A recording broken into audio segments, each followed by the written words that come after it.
আসসালামু আলাইকুম ওয়া রাহমাতুল্লাহি ওয়া বারাকাতুহু। আপনারা সবাইকে আমরা বলেছিলাম আমরা একটা ট্রিপ করছি, সেটা হলো আপনার দিল্লি, আজমের শরীফ, মুম্বাই এবং ব্যাঙ্গালোর। এই চারটি ট্রিপে আপনারা সবাইকে বলা হয়েছিল চলুন আজকে আমাদের কেমন সফরটা কাটলো সবাই দেখাই। প্রথমে আমরা বাড়ি থেকে বাইর হয়ে গেলাম। বাইর হওয়ার পরে দেখুন আমরা ট্রেনে চলে আসলাম। সিট পেয়েছি, সুবহানাল্লাহ, অনেক সুন্দর সিট পেয়েছি আমরা। অনেক খুশি, একটা সিট পেয়েছি জানলার কাছে, ফাঁকা সিট। সরাসরি দিল্লির সিনটা দেখাচ্ছি। দেখুন আমরা চলে আসলাম দিল্লির বাসে এই জামা মসজিদ যাওয়ার পরে অনেক ভিড় রাস্তায়, মানুষ অনেক ভিড়। আপনার এখানে যাওয়ার পরে আমরা ভিডিও ভালো করতে পারছিলাম না। এখানে আমরা সবাই হুজুর আমি ছিলাম। সরাসরি চলে গেলাম আপনার জামা মসজিদের গেটের সামনে চলে যাওয়ার পরে এখানে আপনার দেখা গেল অনেক সুন্দর দৃশ্য।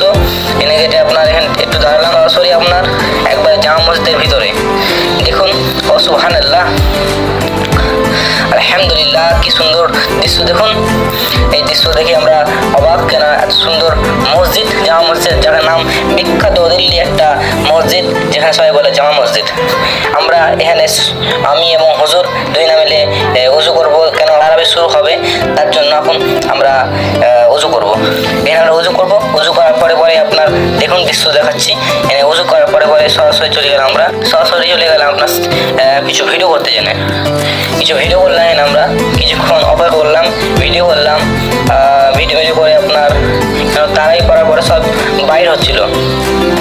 আমরা বাড়ি যাচ্ছিলাম না এখনো, কেন এত ভিড়ে বাড়ি যাওয়া সম্ভব নয়।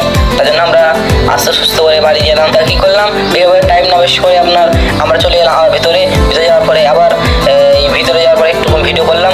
এখানে আমরা কিছু কথা বলছিলাম, কিছু সামনের জন্য কিছু শুনতে পাচ্ছিলাম না আমরা, তার জন্য আমরা এই ভিডিওতে বলছিলাম যে আমরা আজকে চলে আসলাম জামা মসজিদ। এই কথা আমরা ভিডিওতে বলছি। আমরা হুজুর দেখুন লাইভ করার জন্য আপনার প্রস্তুতি নিচ্ছে, আর আমি আপনার এখানে ভিডিও করছি। আপনার বাইরে আসার পর আবার দেখাচ্ছি কত ভিড়। আবার দেখুন জামা মসজিদের বাইরে কত ভিড়ে দেখুন অনেক ভিড়।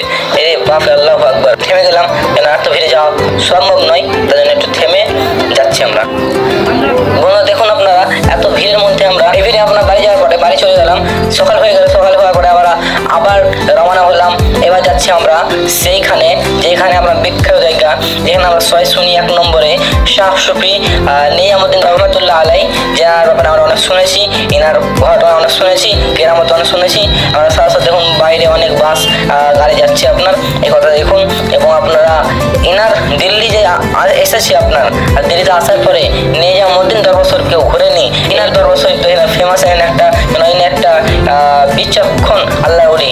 আর সরাসরি চলে গেলাম আমরা মাজার শরীফের গলিতে আল্লাহর রহমতে সুবহানাল্লাহ অনেক সুন্দর সুন্দর দৃশ্য দেখতে পাচ্ছি। এবং অনেকদিন ব্যবসা হচ্ছে এখানে, কেন জুতো রাখতে হয়, জুতো হারিয়ে যায়, তার জন্য আমরা এখানে জুতো রাখলাম। আমার কাকা এখানে ছিল আপনার, তো এখানে জুতো রেখে আমরা সরাসরি চলে গেলাম আপনার ভিতরে। এই ভিতরে যাওয়ার পরে সুবহানাল্লাহ অনেক ভক্তগণ এনার কবর শরীফ এবং অনেকজনার এনার ভিতরে নিজামুদ্দিন আউলিয়া রহমাতুল্লাহ আলাই এনার মাজার শরীফের ভিতরে চলে গেলাম। আসার পরে সুবহানাল্লাহ, আল্লাহু আকবার, দেখুন যে কি সুন্দর দৃশ্য। দেখুন যে নিজামুদ্দিন আউলিয়া রহমাতুল্লাহ আলাই এনার মাজার শরীফের দৃশ্য দেখুন। আল্লাহ ওলিদের শান কত, এনার মাজার শরীফটা দেখুন কত সুন্দর দেখুন। আল্লাহু আকবার। এনার কাছে আসবেন আর যাহা দোয়া করবেন সেটাই কবুল হবে, কারণ আল্লাহ ওলিদের এত ক্ষমতা দিয়ে আল্লাহ তাআলা। আমরা এখানে আসার পরে আর বাইর হয়ে গেলাম। বাইর হওয়ার পরে দেখুন আমরা এখানে একটা দুঃখের বিষয় আপনার, কেননা দুঃখের বিষয় এখানে যে আমরা আসার পরে এখানে দোকানে ঢুকে গেলাম। ঢোকার পরে আপনার এখানে বই কিনতে গেলাম। একটা দুঃখের বিষয় হলো এটাই যে ঢোকার পরে আমরা এনার নিজামুদ্দিন আউলিয়া রহমতুল্লাহ আলাই এনারই বই এখানে পাওয়া যায় না। কারণ বিষয় বুঝতে পারছেন তো, এখানে আপনার চারিপাশে দুশ্মন আছে। আমি আপনাদের আগে থেকে সাবধান করে দিচ্ছি, কেননা এখানে আপনার চারিপাশে দুশ্মনের ঘেরা। কারণ আল্লাহর ওলির কাছে সবাই দেবন্দি। কেন আপনার আমরা যাচ্ছিলাম, আমরা কদম বসে করছি, লোকে বলছে কদম বসে করিও না, এটা শিরিক। এমন করে আমাদেরকে ভাঙা ছিল।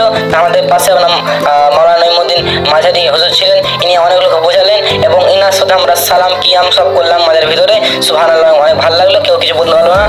তো আমরা বলছি আপনাদেরকে, সেটা হলো আমরা যখন মাজার শরীফের ভিতরে আসবেন তার আগে আপনার একটা বড় মসজিদ দেখা যাবে। এই মসজিদটাই হলো আপনার তাবলীগ জামা করে এনে, এই মসজিদটাই হলো দেওবন্দি মসজিদ। কেন লোককে ধরে এনে এখানে আপনার দেওবন্দি শিক্ষা দেওয়া হচ্ছে, আর দেওবন্দি করার আহ্বান করা হচ্ছে। এবং আমরা এখানে আমাদেরকে ধরেছিল মাওলানা নিয়ামুদ্দিন মাজারি হুজুরের ভিডিও একটা করেছি আমি, কেন এনাকে ধরার পরেই আপনার আমাদেরকে এবং হুজুরকে দুজনাকে বলছে আমাদেরকে এবং আপনারা এখানে আসুন, তাবলীগ করুন এবং আমাদের সাথে দেমনিতে যুক্ত হন।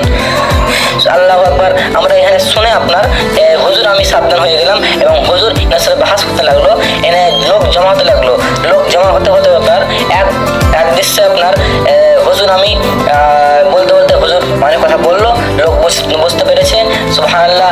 আল্লাহ বলে আমাদের বুঝার তৌফিক দান করুক এবং আমরা আউলিয়া রহমাতুল্লাহ আলাইহি দরবার শরীফে আসবো। একমাত্র আমাদের উদ্দেশ্য হবেই সেটা হলো আল্লাহর ওলির দরবার মাজার শরীফে জিয়ারত করবো, জিয়ারত করে বাস, আর কিছু নয়। কে যে কি বলবে না বলবে সেটা দেখে আমাদের লাভ নাই। যেন সুবহানাল্লাহ এখানে আসার পরে অনেক দৃশ্য আছেন, দৃশ্য দেখো আর কিছু ওলি আউলিয়াদের ভিতরে मोहब्बत रखूं।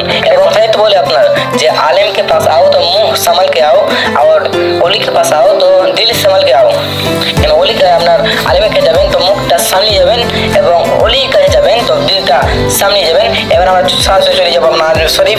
আজমির শরীফের দৃশ্য আপনাদের পরে ভিডিও দেখাবো, আপনার লিঙ্ক দিয়ে দেবো, আপনাদের দেখে নেবেন। এখান থেকে শেষ করলাম। সবাই ভালো থাকবেন, সুস্থ থাকবেন। সবাইকে আসসালামু আলাইকুম রহমতুল্লাহি ওয়া বারাকাতুহু।